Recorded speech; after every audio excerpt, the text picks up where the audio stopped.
Fala galerinha, tudo bom com vocês?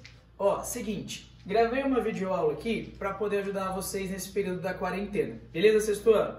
E aí, semana passada vocês fizeram uma atividade no caderno que foi um resuminho, basicamente, né, do período neolítico, segundo período da pré-história, tá? Então nós temos aí paleolítico, neolítico e idade dos metais. Então, vamos lá, vamos acompanhar a videoaula para vocês entenderem melhor e aí poder tirar algumas das dúvidas que possa ter surgido aí nesse período, fechou? Então, período neolítico aí é o segundo período da pré-história, também conhecido como período da pedra polida. Qual é a diferença do neolítico? Qual é a diferença do paleolítico? Lá no paleolítico era pedra lascada, porque as ferramentas que o ser humano primitivo fabricava eram ferramentas simples, bem rústicas. Agora, durante o período neolítico, as ferramentas serão mais elaboradas e terão um fim mais específico, como nós vamos estar vendo já já. Fechou? Então vai acompanhando aí. Esse período aconteceu então entre 10.000 anos antes de Cristo e foi até 6.000 antes de Cristo, tendo finalizado aí com o surgimento da escrita. Foi uma época de grandes transformações culturais e econômicas. O homem pré-histórico passou a ser mais sedentário, ou seja, passou a ficar acomodado em regiões mais específicas e teve também um maior domínio sobre a natureza. Lá no Paleolítico, o ser humano era nômade, lembra? Eles não tinham moradia fixa, viviam sempre atrás de alimentos e de fontes de água. Agora, no Neolítico, apenas uma espécie de ser humano, o Homo sapiens, cérebro mais avantajado, fez com que o homem ganhasse a consequência de que, sedentarizando-se, ou seja, se tornando sedentário próximo a uma fonte de água, eles então, conseguiriam o alimento com uma maior facilidade. Então, portanto, é a grande mudança, de um período para o outro. Lá no Paleolítico, nômade. Agora, sedentário, ele vai estabelecer moradia fixa. E essa moradia vai ser sempre perto de uma fonte de água. Um riacho, um lago, sempre algum lugar que forneça água aí para eles, tá ok? Continuando.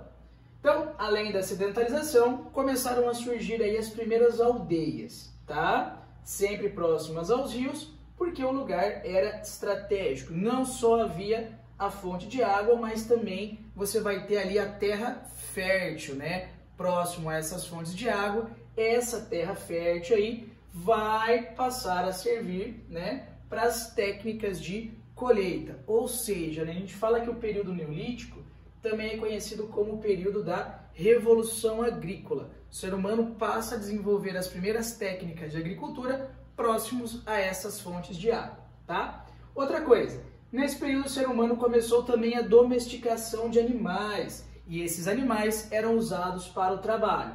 Então, animais como os cães, cabras, bois, também eram utilizados aí, pelo ser humano para a realização dos trabalhos aí, tá? Além de também serem fontes, ou de alimento, ou seja, criados para serem alimento, ou usados aí como a pele dos animais também, tá? Então, havia também a divisão do trabalho. Os seres humanos, no caso os homens, eram encarregados de caçar, pescar e cuidar da segurança do local, da aldeia, enquanto as mulheres ficavam responsáveis pelas plantações, pelas colheitas e principalmente por cuidar das crianças. Devido à necessidade de armazenar as sementes que vinha da agricultura, passaram a produzir aí objetos de cerâmica, ou seja, os vasos. Da onde vinham essas cerâmicas? Geralmente do barro, da argila que era retirado ali do local, do rio, ou seja, próximo à aldeia. Essa argila então era moldada, ela ficava secando sob o sol e aí posteriormente próximo às fogueiras, ao ponto então delas endurecerem e serem usadas aí para armazenar, para guardar a comida, para guardar o alimento aí para os próximos dias, meses e próximas estações, tá? Com isso, com a fartura de alimentos, surgiu também o comércio, que passou a ser praticado pelos habitantes, pelos habitantes locais, e o dinheiro começou a ser desenvolvido. Mas não pensem vocês aí que o dinheiro é o nosso dinheiro que nós usamos hoje, A moeda que eles usavam, isso aí há 8, 7, 6 mil anos antes de Cristo, era, né, as moedas por sementes. Então eles usavam as sementes para troca, tá? A gente chama essa prática de escambo, ou seja, uma aldeia trocava com uma outra aldeia alimentos que eles precisavam. Então, por exemplo, né, a minha aldeia dessa margem do rio trocava o milho com a aldeia, né, da outra margem do rio que trocava, sei lá, por exemplo, por arroz. Então eles realizavam, né, esse escambo aí que vinha nessa forma de sementes. As moedas de prata, de ouro, elas ainda vão surgir, mas um pouco mais no final da pré-história, quando começar ali a idade dos metais. Fechou? E aí, continuando aqui, tá? Eu separei aqui algumas das maiores características desse período que eu considero assim extremamente importantes durante a Revolução Agrícola, tá? Então, saca só aqui, ó.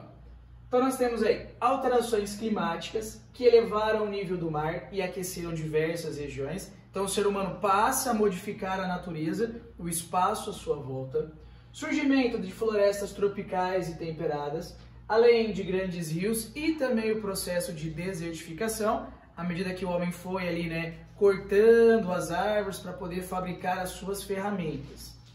A vida vegetal passa a ser mais propícia para a existência humana, ou seja, fica ainda mais fácil a vida do ser humano na pré-história. Houveram diversas evoluções das técnicas de trabalho, e aí entra a agricultura. Aquelas ferramentas que eu disse para vocês, agora elas vão ser mais específicas. Então, né, uma machadinha, uma enxada, uma foice, ferramentas específicas utilizadas para cada tipo de trabalho. Então, além das ferramentas de caça, né, como as lanças, por exemplo, eles fabricavam então ferramentas usadas para a agricultura, geralmente com a pedra e com a madeira, tá? Então eles tinham um ganho maior na hora da plantação, certo?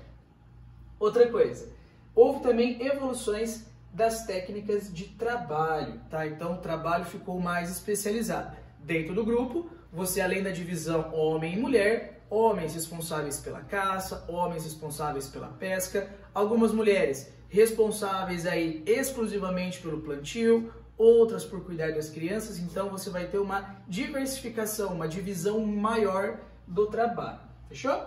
A domesticação de animais, como a gente já falou agora há pouco, e o aumento da população graças ao novo estilo de vida. Então a população ela passa a aumentar à medida que o ser humano passa a produzir um número maior de alimentos, certo? Então você tem aí um crescimento dessas aldeias, né? E esse crescimento ele vai acontecendo de pouquinho em pouquinho, e aí mais para frente nós vamos ver que várias aldeias vão se juntando até surgirem as primeiras cidades. Mas isso é um tema para uma próxima aula, para um outro vídeo, tá? E uma maior cooperação entre os indivíduos no trabalho. Então o ser humano ele passa, né, a cooperar melhor entre si. Lembrando, tudo dentro da mesma aldeia. Lá no Paleolítico, nós vimos, né, grupos pequenos, 8, 9, 10, 12 pessoas. Agora passam a ser grupos maiores, 20, 30, 40 pessoas. Como a gente pode ver aqui nessa imagem, né? A imagem não está muito legal, a imagem está um pouco, né, desfocadinha, mas dá para você ver legal aí na hora que você for usar no seu computador. Você vai ter aqui, ó, a mulher trabalhando na produção do alimento, alguns homens responsáveis pela caça, os cachorros, né, os cães aí usados no trabalho, e aqui atrás, né, o laguinho passando e outras pessoas realizando outros tipos de funções, tá? Aqui também outros dois exemplos aí de aldeias no Neolítico e essa divisão do trabalho e a cooperação certinha entre homens, mulheres, tudo a fim para que se possa produzir um número maior de alimentos e que a vida do homem primitivo, né, do Neolítico, se torne mais fácil. Fechou, galerinha? Por hoje é só. Então eu quero que vocês façam o seguinte agora. Aí na casa de vocês, vocês vão pegar esse slide, tá? E eu preciso que vocês registrem esse slide no caderno de vocês, tá ok? Depois manda lá no Google Sala de Aula, eu vou ver, eu vou vistar, e assim como as atividades que ainda vão essa semana para vocês. Beleza, galerinha? Um grande abraço e um beijão no tio Vinho. Tamo junto!